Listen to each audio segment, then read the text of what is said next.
Magandang umaga sa lahat. Ngayong umaga ay magkakaroon po kami ng long test sa ASP 5.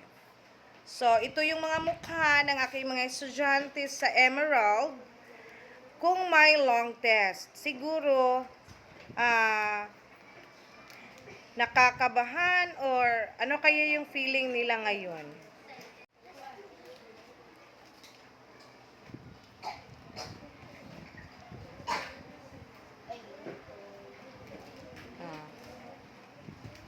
May long test, pero ang iba, seryoso.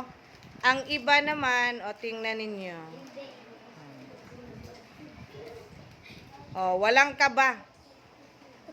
Walang kaba kung makakakuha ng 1. Walang kaba kapag makakakuha ng 1. Bising-busy sila. Okay.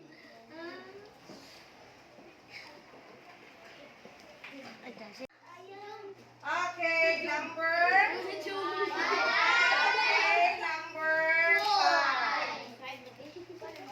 Sinabi ng iyong guro na maghanda at magbalik-aral dahil magkaroon kayo ng pagsusulit kinabukasan. Anong katangian ang kailangan mong taglayin para makapasa sa pagsusulit? A. Mahinahon. B. Malinis. C. Masikap. D. Mapagpasensya.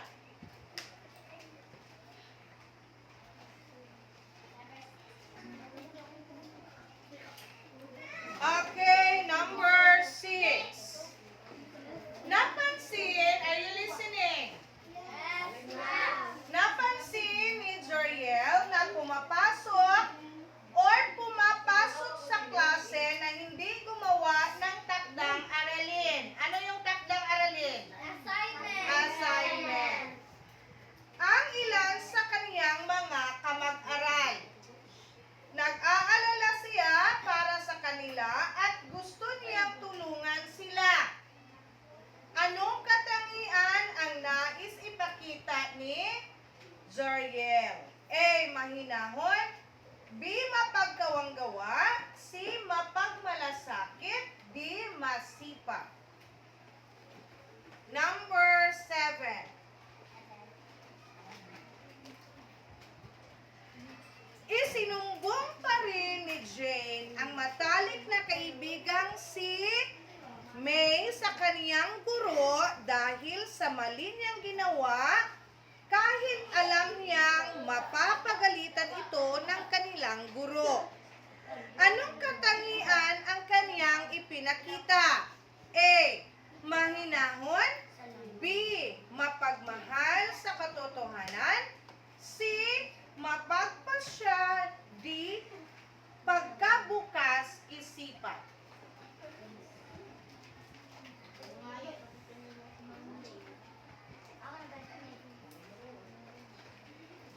Number 8. Isang paraan ng pagpapakita ng pagmamahal sa katotohanan ay ang pagsasauli ng sobrang sukli.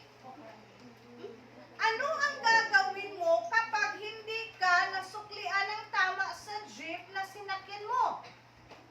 A. Sigawan ang driver upang mapahiya ito. B. Mahinahon na sabihin sa driver na kulang pa ang iyong sukli. C.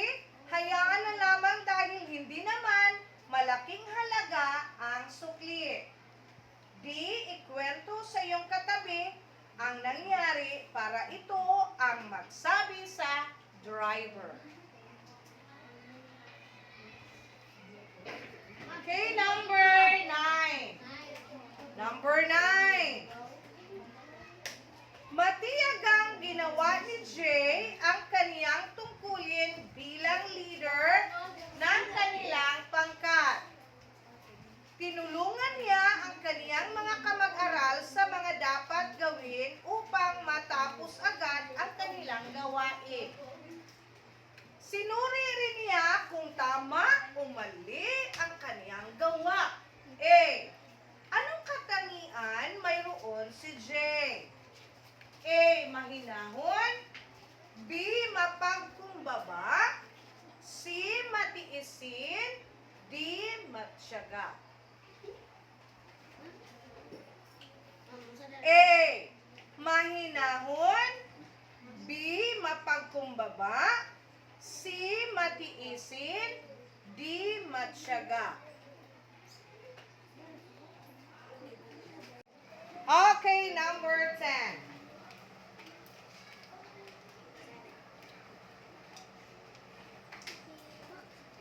May gustong imungkahi si Ines na maaaring makatulong sa ikagaganda ng gawain sa kanilang pangkat, ngunit nahihiya siya dahil baka pagtawanan lang siya ng kanyang mga kamag-aral.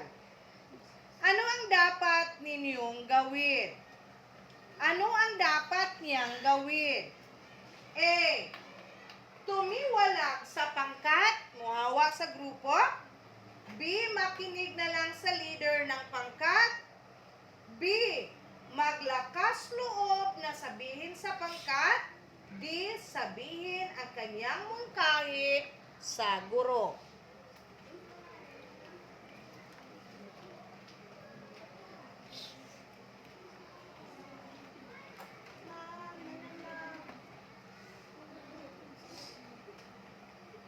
Number 11. Nalaman mong may malaking problema ang iyong kaibigan at nahihirapan siyang lutasin itong mag-isa. Ano ang dapat mong gawin upang matulungan ang iyong kaibigan? A. Huwag siyang tulungan, huwag siyang tanungin tungkol sa kaniyang problema. B.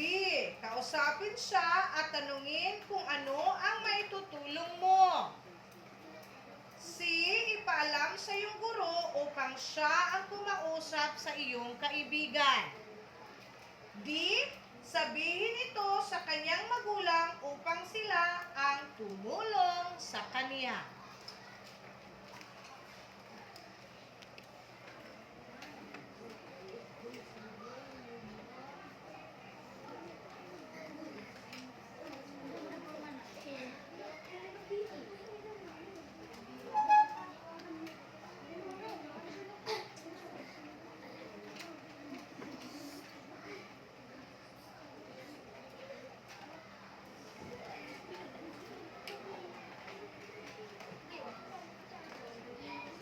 Number 12.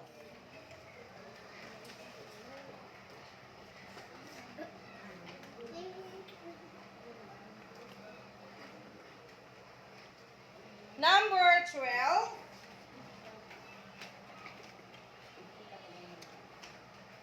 Inatasan ng iyong guro si John na maging leader sa iyong pangkat. Mag-isa lang niyang ginawa ang mga gawain dahil ayaw tumulong ng iba pa ninyong kasama. Ano ang dapat mong gawin para mapabilis ang paggawa ng gawain? A. Magpalipat sa guro sa ibang pangkat. Ma'am, balhin ko sa lain nga grupo. B. Ipaalam sa guro ang nagaganap sa iyong pangkat. Imong iistorya kung unsay nahitabo sa imong grupo. C. Hikayatin ang iba pang kasama sa pangkat na makipagtulungan kay John. D. Hayaan siyang tapusin ang gawain dahil siya naman ang leader ng pangkat.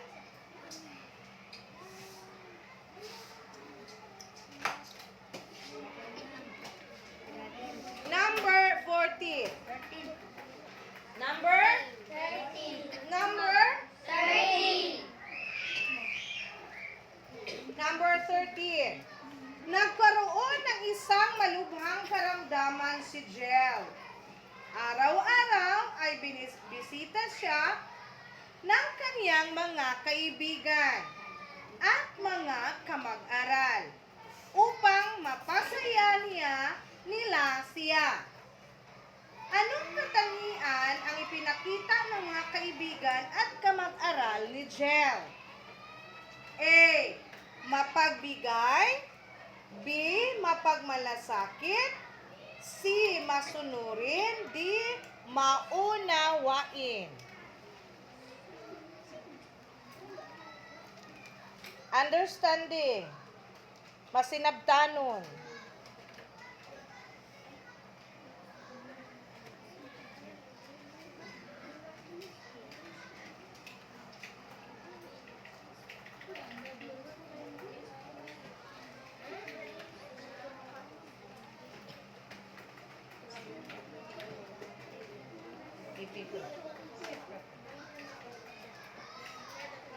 Okay, number 15. Number 14. Ano ang dapat mong gawin upang hindi sang-ayon ang ibang miyembro ng iyong pangkat sa iyong desisyon bilang leader? A. Alisin sa pangkat ang ayaw sumunod sa iyong desisyon. B. Ipagsawalang bahala ang kanilang pagtutol sa iyong desisyon. C. Iparating sa iyong guro na hindi kayo magkakasundo sa pangkat. D.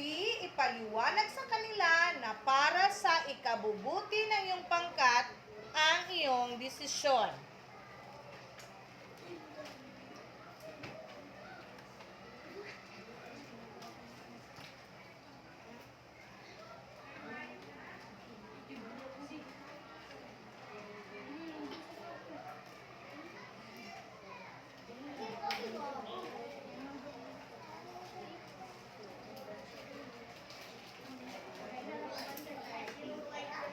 Number 15. Alin sa sumusunod ang pinakamalapit na kahulugan ng kasabihan na ang pagsasabi ng tapat ay pagsasama ng maluwat? A. Mahirap mawala ang katapatan sa isang samahan. B. Mahalagang sangkap ng mabuting samahan ang katapatan. C. Baliwala ang pagkakaisa sa isang samahan kung walang katapatan.